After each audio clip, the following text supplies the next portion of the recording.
welcome back to another episode of We Don't Know What to Watch, the podcast where two guys talk about random movies on the internet, all thanks to the mighty algorithm. And welcome back to one of our sort of mini maxi episodes called What You Watchin, where we talk about what movies we've been watching on various streaming services. With me, as always, is the Hercule Poirot to my Miss Marple, Kyle Mulford, and I'm Noah Shannon. How you doing, Kyle? Well, I am quite possibly the best detective in the world. And I'm a crime-solving senior citizen, so... Other than that, I'm doing okay. Life's good when you can solve anything. Those little gray cells. All right, so... Should I go first, or should you go first? Oh, I'll go first this time. Sounds good. All right. What have I been watching lately? Well, first off, we did an Amazon rental of a movie that just came out. We paid the $20, because got to support the movies. And we rented the Croods, A New Age, to watch with the girls. Was it crude? It was very crude. What's that? Was Nicolas Cage there? Yes, he was. He came back for this movie. He did not come back for the cartoon series. It's kind of a prequel, but I like the Croods movies. They're fun. I don't know what else to say about it. It's a caveman family, weird creatures in it. So it's like one of those not necessarily accurate prehistorics, but in this one, they're trying to... they added a guy named Guy in the first movie to their little family, and he's off trying to find some place called the Tomorrow or something like that. And so in this movie, they go off to try and find it, and they come across a couple of more civilized humans, and hilarity ensues. It's a really cute movie. I actually kind of recommend it. It's fun. Both Croods movies are kind of fun. And then speaking of crude, on Amazon Prime, I watched the 1995 Sam Raimi film, The Quick and the Dead. And this is a Sam Raimi Western, if you can picture that. Movements. What's that? Lots of cameras moving everywhere.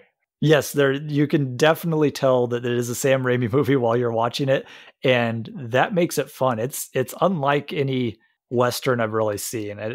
I don't know why I never saw this one in the past. It's got a great cast. It's got Sharon Stone, and now I'm drawing a blank on who was the main bad guy in the town. It was I have to look it up because I feel stupid for not knowing this. Was it Ed Raimi? No, but I'm sure he was probably in there somewhere. Ed's always in him. And I don't know if I saw Bruce Campbell in there anywhere. This is a 1990. Oh, it was Gene Hackman was the main bad guy. And then it also had Russell Crowe in there, young Leonardo DiCaprio, Tobin Bell, Keith David, Lance Henriksen, Pat Hingle, Gary Sinise, Mark Boone Jr. So a really great cast. That's a very solid cast. It's basically like this. Sharon Stone plays this woman who's going into this town where the guy who killed her father is, and it was when she was a little girl, so he doesn't recognize her, of course. But then in this town, they have this quick draw contest, and so basically they just draw names, or actually you all sign up for it, and then if someone challenges you, you have to go do the quick draw thing to see who's the quickest, and then finally towards the end, Gene Hackman kind of runs the town, and he's the main bad guy and main villain, and he changes the rules, so it's like, the last one left standing now with the last four contestants.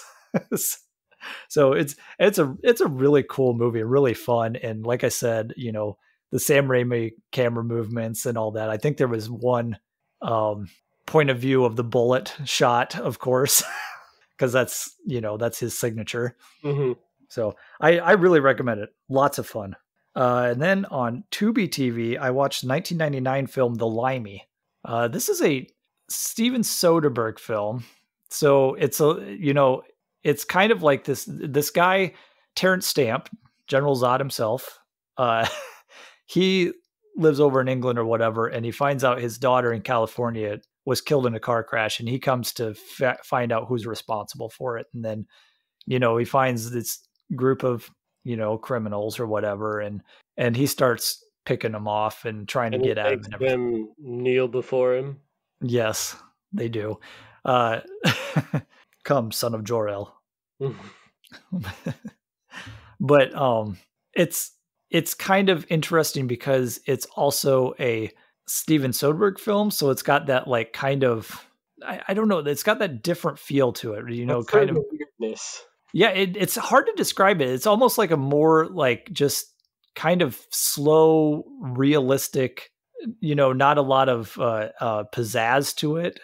Because he's a very like I feel like some of his movies are very just simple and like getting the story across rather than a lot of theatrics to his films. Yeah. Other than the Ocean's trilogy, which I love. So I think he has an interesting approach to films. He's kind of hit and miss with me, but the Limey was kind of cool, and Terrence Stamp was pretty badass in it, so I liked it. Nice. And then I rented a DVD from Netflix that I thought my daughter might like, so I watched it actually with both my daughters. Project X, and no, not the 2012 party film. Not the party film. No. This is the 1987 Matthew Broderick monkey film. Is that where he turns into a monkey? Yes, totally. They have a lab experiment gone wrong. Yes, and Matthew Broderick, the monkey, right?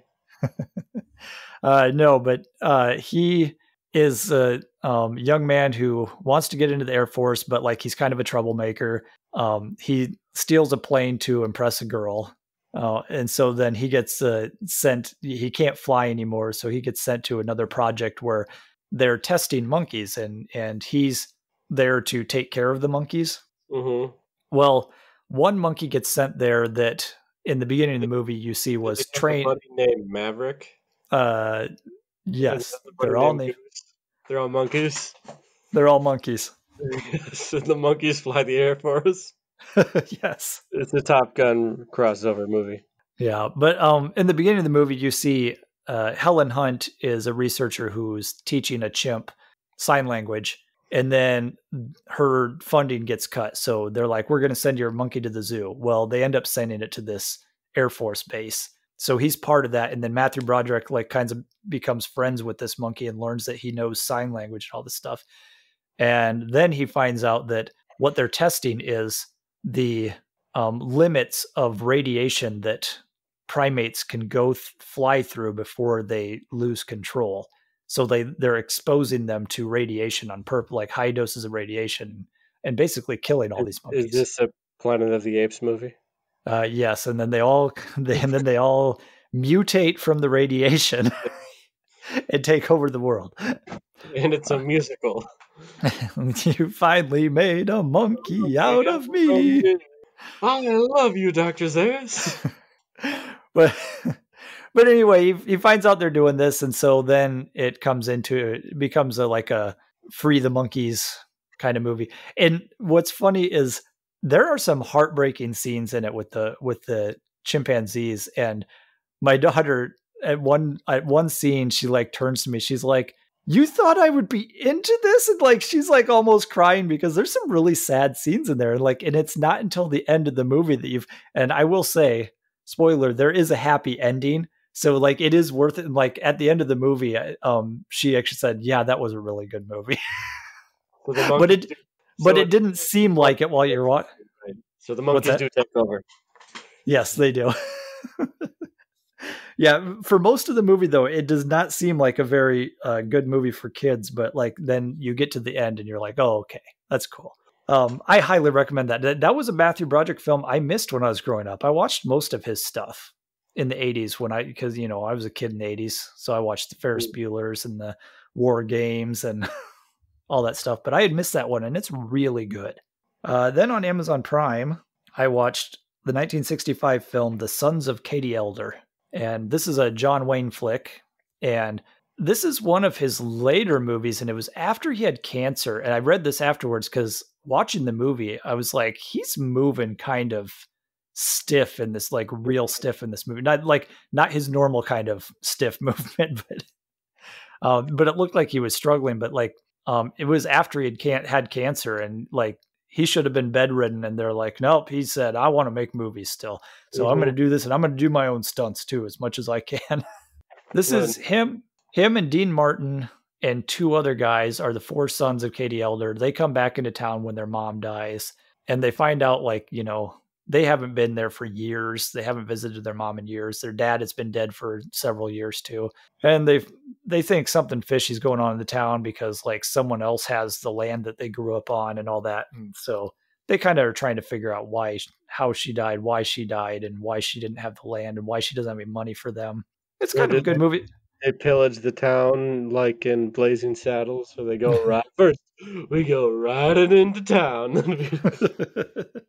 No, but everyone thinks they're going to pillage the town. See, that was the interesting thing about it, is they've each got like a reputation outside of town as not the greatest people. So when they're genuinely trying to figure out what happened to their mom, like, people aren't listening to them because it's like, oh, you guys, you're the elder sons, you know, like, you're bad blood. But the mom was really well respected in the town. So it was kind of cool. One of the other sons, I was watching it, and I've restarted like the Twilight Zone series so many times. I haven't watched every episode, but I restarted every couple of years. And so one of the other sons, I was like, hey, that's the guy from the very first episode of Twilight Zone. Nice. It was kind of a good movie. It was a fun little Western. And then on Netflix, I watched the 2020 film Spenser Confidential. I read some of the Spenser books, and I heard this was nothing like the books, so I didn't watch it. I've heard that too, but here's my thing. I never read any of the books, and if Jack Reacher proves anything, I've read every Jack Reacher book except maybe the last two because they came out after I was done reading all of them. And Tom Cruise does not fit the description of Jack Reacher whatsoever, so I was a little worried about the movie, and then I watched the movie, I was like, oh, that was a great movie. The first one was great. The second one sucked. But this one, I've never read Spenser. I've never seen Spenser for Hire. So I went into it just going, oh, it's Peter Berg and Mark Wahlberg.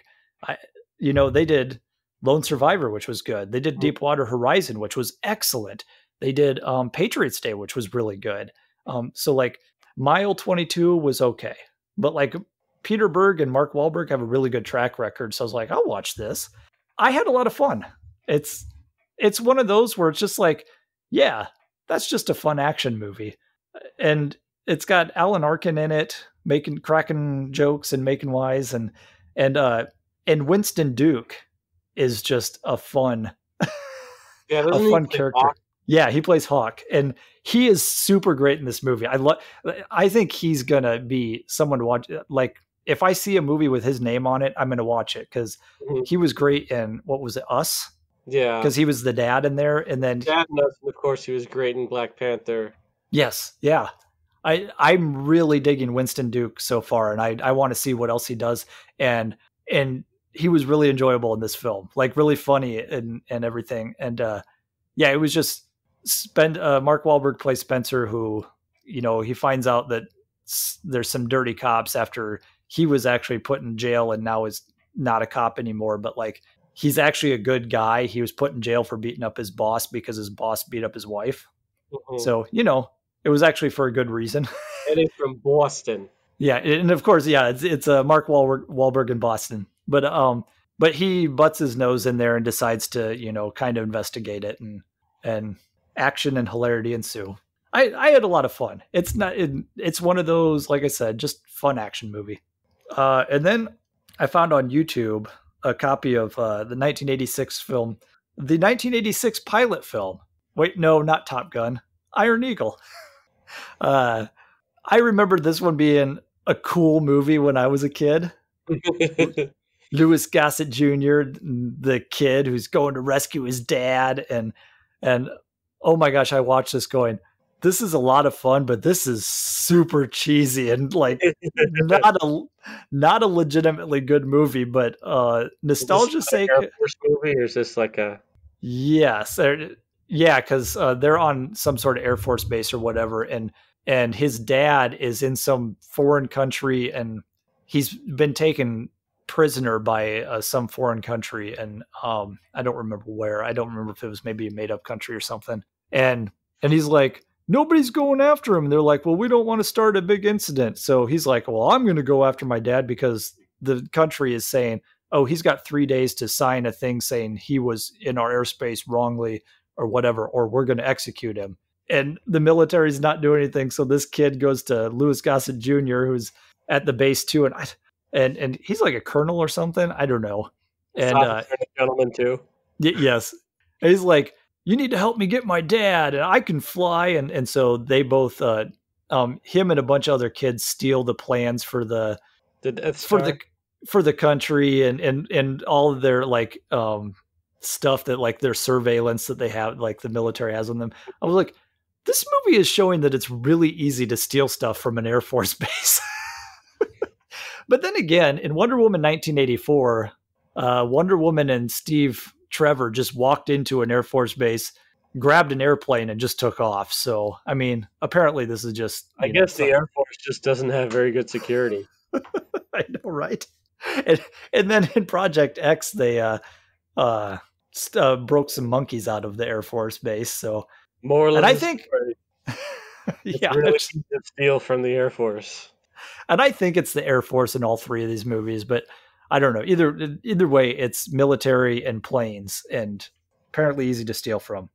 Yeah, that's a good nostalgia movie if you grew up in the 80s, but it's not a real great movie.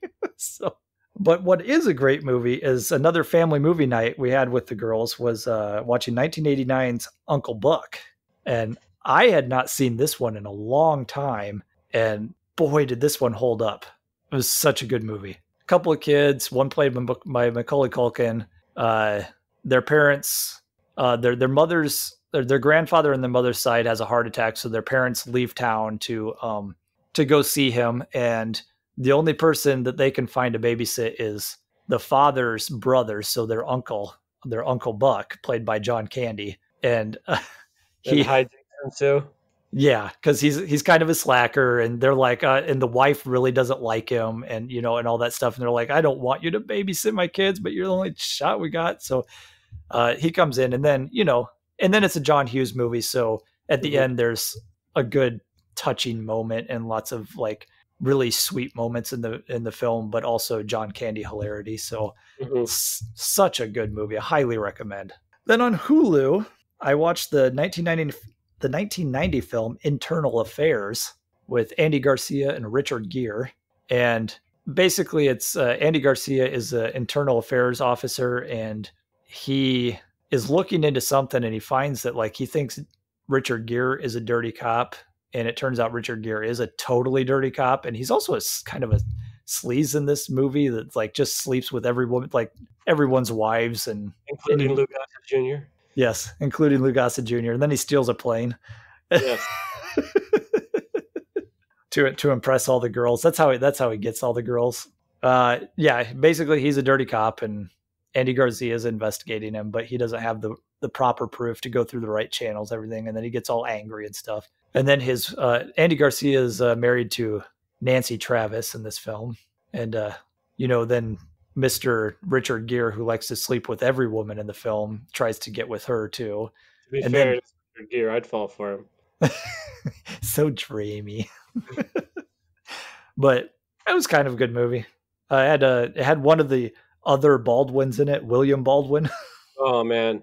It wasn't anything to write home about. It was just an okay movie.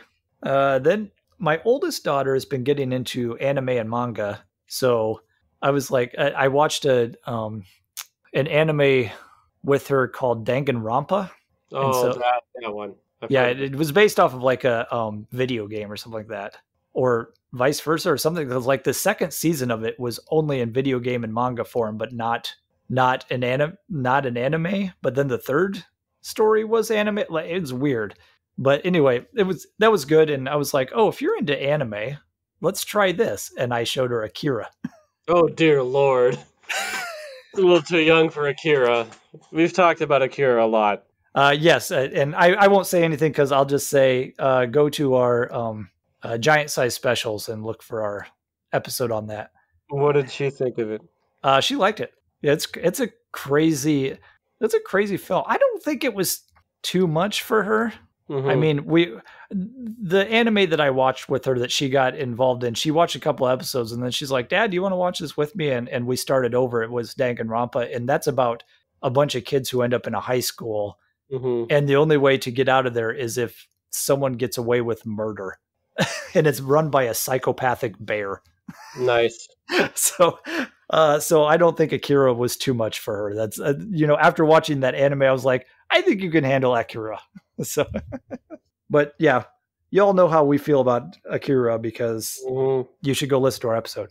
And then I watched on Hulu 2016 film The Nice Guys, and this one is amazing. I saw this with my wife when it came out, and we just loved it. I did too with Ryan Gosling and Russell Crowe.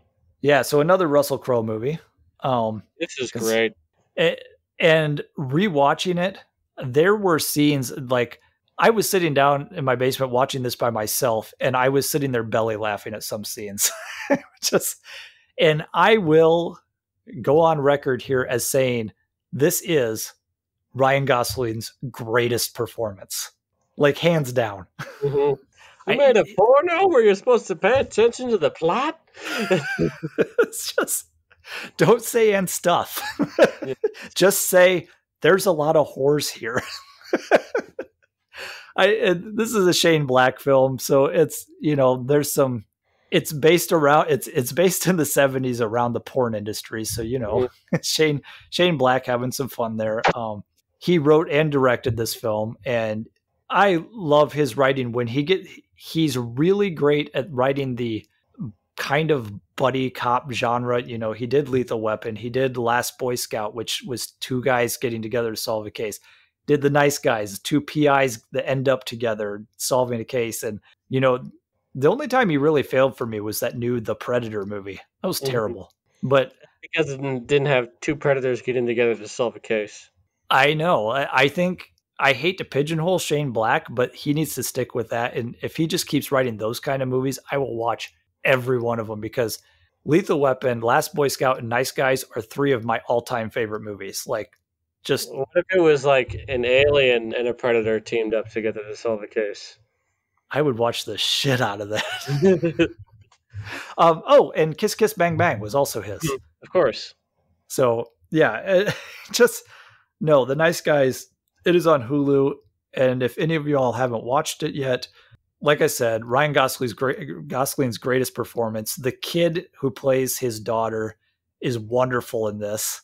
The little precocious kid, and then Russell Crowe is really fun too. Just all around, there is not a beat in this movie that I don't love. And then the final film that I watched these last couple of weeks was actually just tonight before we started recording. We had a family movie night, and I was in the mood for something. It's my turn to pick the movie. I was in the mood for something goofy and fun, so I took Ivan Reitman's 2001 film Evolution. Oh man, this is such a stupid little movie, but I love it. My girls and I have this game that we play. Like we do Blanky Monster, where I get under a blanket and I kind of chase them around the room, and they have to get to the couches before I get them. And my daughter will play it, and she'll be the Blanky Monster, and she always goes caw. So every time she does that, I respond with Tookie Tookie. And so we played last night, and I was like, okay, it's my turn to pick a movie. I'm like, I'm going to show them Evolution so they know why I'm saying Tookie Tookie. I don't know if you've seen this movie. I have not. Okay. There's a mall scene towards the end, and it's David Duchovny, Orlando Jones, Sean William Scott, Julianne Moore, and it's an Ivan Reitman film, and he has Dan Aykroyd show up at the end of it. This meteor crashes in an Arizona town, and Duchovny and Jones are both professors at a local college in the sciences, and they discover this, but then the military takes over the operation and steals all of their data and stuff, and then they end up teaming up with Sean William Scott, who's just a goofball that's trying to become a fireman, and and hilarity ensues. And it's just a fun movie. Like, the meteorite has like these single cell organisms that just keep evolving and evolving really quickly into like all these creatures and everything. So Mhm. they've got to figure out how to stop it. It's just kind of a fun, goofy movie. And there are some parts, like I said, there's a scene in the mall that just I had me rolling. So I recommend that one. It's on Amazon Prime. Nice. And that is what I've been watching lately. Okay. Mine's a little bit different. I watched 10 movies, so which is not a lot for me. And I guess I'll just get right into it. First one is a documentary called Dawson City Frozen Time, and it's about the Dawson City Film Fund, which is where back Is it in the, about Dawson's Creek and how they had a film festival? I wish it was about Dawson's Creek, so I could see Chad Michael Murray, whoever the guy was, whoever played Dawson. No, this one is a documentary because in sort of the late in the silent era, there was this Dawson City, Canada, which is like way far in North Canada, where basically a movie would go there. It'd be like the last stop in the tour. So they'd have these film prints, and then they would just stay there. So then years later, all these old silent films were rediscovered in the 1970s when they found out that like because they didn't return them to the studios, so they were just there for decades, and some of them had surviving copies, and they would just kind of like throw them in like a pool, and the pool would become an ice rink. So then there was literally just like these films frozen in Canada until they were finally dug up. So he uses a lot of footage of that to tell to tell the story of Dawson City, and just about sort of how the films got there, how they were lost, and how they were found again. Really fascinating documentary. However, a lot of it is done through just like text and through silent footage and some music. So don't watch this one when you're tired, because you can fall asleep pretty easily, just because there isn't necessarily that much narration or that many interviews. Huh. So That sounds interesting. it's interesting. It's pretty cool if you like film history. Were some of these like then lost films and these are the only copies, or Yeah, there's just a bunch of them. We just it's like a few hundred of these films, and because they were made of nitrate before safety film became known, nitrate is considered just flammable, burns all the yeah, time, can spontaneously combust. So you got to be very careful. But yeah, really fascinating stuff, and you can still there are still some new discoveries being made just because there's so many films that they found. cool. Moving on, and that was on Criterion Channel. Although a lot of these I just like watched on like DVD or DVR. This one is Evil Under the Sun. So Turner Classic Movies it was Wednesdays in January was kind of their whodunits. So I just to watch a lot of whodunit murder mystery movies this month, and it was a lot of fun. This one is Evil Under the Sun, based off an Agatha Christie story. And this is Hercule Poirot, played by Peter Ustinov. And his kind of portrayal of Poirot is fun because he's just kind of a stuffy jerk. This Poirot is likable, but also just really kind of narcissistic, full of himself, really kind of stuffy, like, oh, I do this, do that. So this is kind of like Poirot as a jerk, but of course he still solves the case. And this one's fun because it's a locked room style mystery on an island in like I think in like the south of France, like a really fun resort. And Maggie Smith is in it too. Oh, cool. I need to reread some old Agatha Christie stuff. Agatha Christie, right? Yes. Yes, yes. Miss Marple and Miss Perot. Marple, Poirot, yes. And then I watched Witness to Murder, which was kind of a fun, pretty easy, relatively low budget noir with Barbara Stanwyck plays sort of a working woman who is a witness to a murder and no one believes her. Dun dun dun. Yeah, so like, was there actually a murder? Is she just crazy? She knows what she saw. How come no one believes her? Are the cops against her? Is everyone against her? Definitely fun. Lots of great shadows and stuff. Thanks to cinematography by John Alton. It's fun. I enjoyed it. Next up was Murder, She Said, which in the 1960s there was a series of 4 Miss Marple movies. This is a prequel to Murder She Wrote. She she said Murder, it before. I know, Murder, She Wrote is obviously very heavily inspired by Murder, She Said and Miss Marple. That much is obvious. This one makes it even more obvious because it does have Margaret Rutherford as Miss Jane Marple solving a mystery, and this one she like becomes a housekeeper because she witnesses a murder taking place on a train while she was like in a different train. They were like crossing tracks, and no one believes her. So she's trying to figure out, all right, it took place at this house. I'm going to get a job at this house. And of course, no one suspects Miss Marple of anything just because she's just a regular old lady. It's very fun, very charming, very cozy, and yes, if you like Murder She Wrote, which I do, these four Miss Marple movies are a lot of fun. Cool. Oh, and if you want to make things even weirder, in 1980, the movie The Mirror Cracked, which is another Miss Marple movie, Miss Marple was played by Angela Lansbury, who, of course, was Jessica Fletcher in Murder She Wrote. So it's all comes together. All connected. It's all connected. The circle of life. A Circle of Life, yes.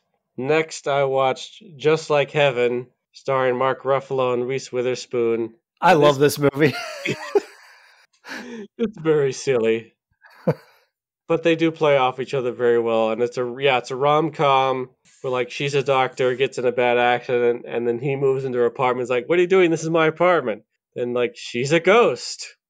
It really shouldn't work because it is kind of cheesy, but like I watched this with my wife, and her and I have seen it a few times. It's just a fun little movie. I like it. Yeah, but I think what really makes it work, and it really shouldn't, is the fact that Mark Ruffalo and Reese Witherspoon really play off each other extremely well. They really do, because I agree with you. Everything about this screams like you're watching it, and when you're done watching, you go, "I really like that," but I really should not have liked that because it is such a cheesy, schmaltzy, stupid little story that like, but yeah, I think it's their chemistry that's just like, oh, it's such a sweet movie though. Yes. So yeah, Just Like Heaven. Really just silly. like it. Then I watched Make Way for Tomorrow. And this one's an old school tearjerker from the 1930s, but basically it's about an older couple who've been married for a long time, and unfortunately because they don't have any money, they try and live with their kids, but then they can't live with their kids, so then they have to separate. Well, Grandpa tries to go find a job while Grandma stays home.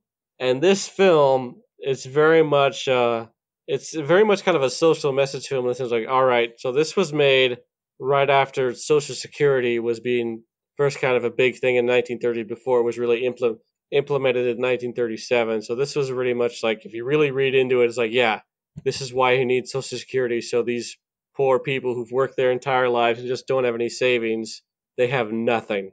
Yeah. It's really sad, but it's also really charming. So be aware of the sad ending. Oh man. Next, I watched The World of Henry Orient, starring Peter Sellers and Angela Lansbury. It's all connected. And do they play Hercule Poirot and Miss Marple? No, more like Jacques Clouseau. That's true, yes. He was a detective too, wasn't he? Yes. A very good detective, the best detective. He's going to catch that Pink Panther. One of these days. And so he plays this sort of goofy piano player, kind of concert pianist named Henry Orient, and it's really all about these two girls. They're two young girls who are like 11, 12, 13 maybe. It's all about their friendship, how they're just kind of living in New York City, bouncing around, having fun, playing pretend, and then they sort of fall in love with this goofy concert pianist. But then, of course, he thinks that, wait a minute, why are these girls always following me? Someone must be spying on me because I'm having an affair with a married woman. Oh no.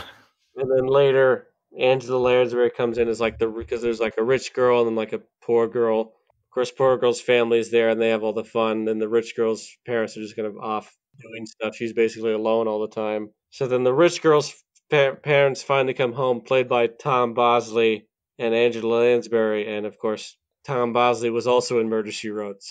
And he was also in that hair club commercial or whatever. Tom Bosley's what was that product he pushed? I don't know. He was in infomercials at the end of his life. Nice. So yeah, Peter Sellers is in it, but it's honestly more of a supporting role, even though he kind of plays the title character. It's pretty sweet. I'm not sure I can necessarily recommend it wholeheartedly, but I had a good time with The World of Henry Orient. Cool.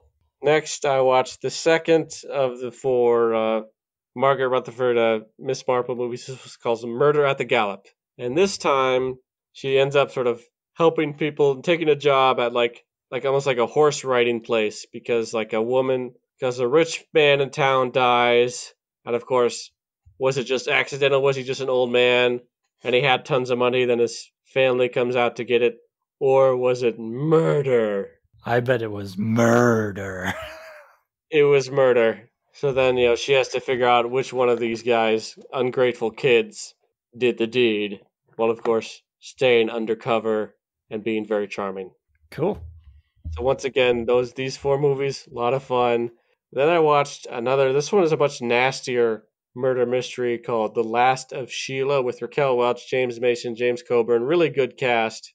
And what's interesting because it's basically a woman is hit by a car, is killed in a hit and run accident, and then her husband is this Hollywood producer. So 2 years later, he invites all of his friends on this kind of yacht in the south of France for a week as a way to try and figure out, all right, which one of you actually killed my wife? Because no one ever found out what happened to his wife. You killed my wife? You killed my wife? And he's playing all like these weird mind games with them as well. Because just trying to say, all right, I know all your secrets. I know that you're secretly a homosexual. I know that you're secretly an alcoholic. That sort of thing. But then it gets, I guess, the real interesting part comes when halfway through the movie, like the producer dies. So now it's like, who killed him? Who killed Sheila? Now it becomes twice as interesting. But another fun fact is that this movie was actually co-written by Stephen Sondheim and Anthony Perkins. That's interesting. Yes, the Broadway legend and Broadway composer Stephen Sondheim and Anthony Perkins, the guy who played Norman Bates. Psycho, the musical. I mean, we did get Sweeney Todd, so. That's true.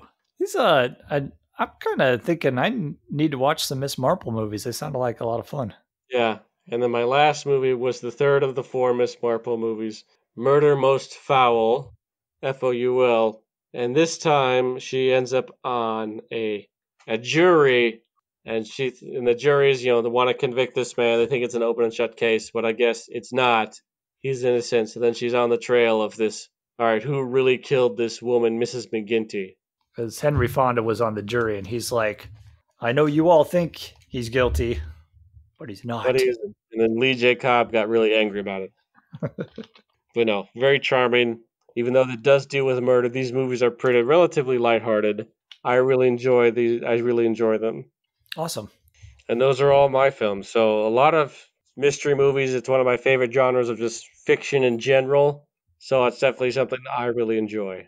I need to go back and watch some of those older mystery movies some more because, because recently, we've had the remake of Murder on the Orient Express, which was a lot of fun. And then we had Rian Johnson doing an original with Knives Out, which was a lot of fun.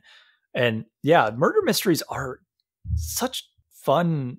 It's such a fun genre. And, like Clue, such a great movie. So I need to go back and watch some of those older ones because I bet they could be a lot of fun.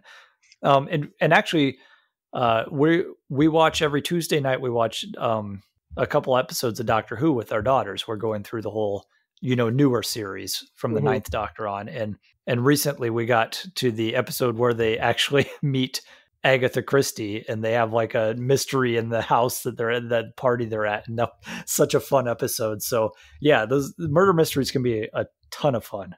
I agree.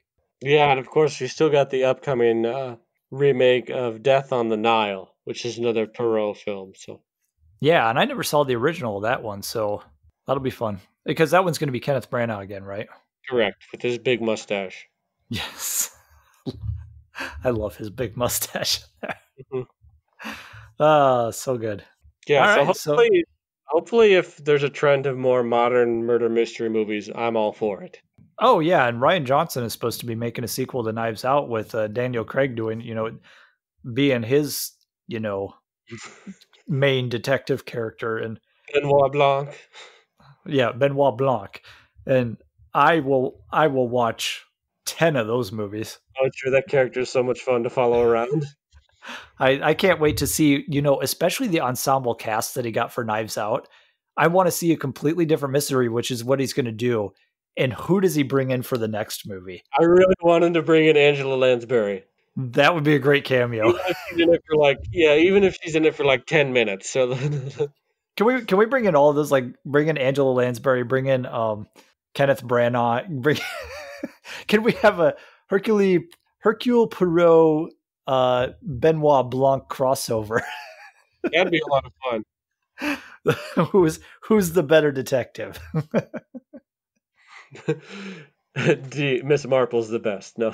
Yes, she comes in and puts them both to shame. You're like, as a matter of fact, you're both wrong. Here, I wrote it down here. Oh, wait, that was Angela Lansbury.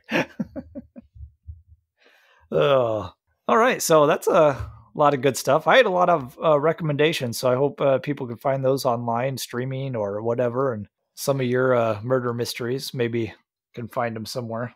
Yeah, I've seen them and like you can like rent them for a few bucks on Amazon, but none of them are streaming on any of our services, as far as I could tell. Okay. So, all right. Well, I suppose we can close out this episode by saying that you can find us online at Twitter. I'm at AwesomeKM. I'm at Noah_Saturn. That is spelled Satern. And we are on Instagram at We Don't Know What to Watch. And we do have a Gmail I never plugged, but I haven't gotten any email in there yet. But, write us a letter. We'll read it out loud on the air. We'll do it. Until then, it's murder. And the email is we don't know what to watch at gmail.com. I suppose I should actually say what it is. That would be nice. Yes, don't murder anybody. That's bad. Yep. J'accuse.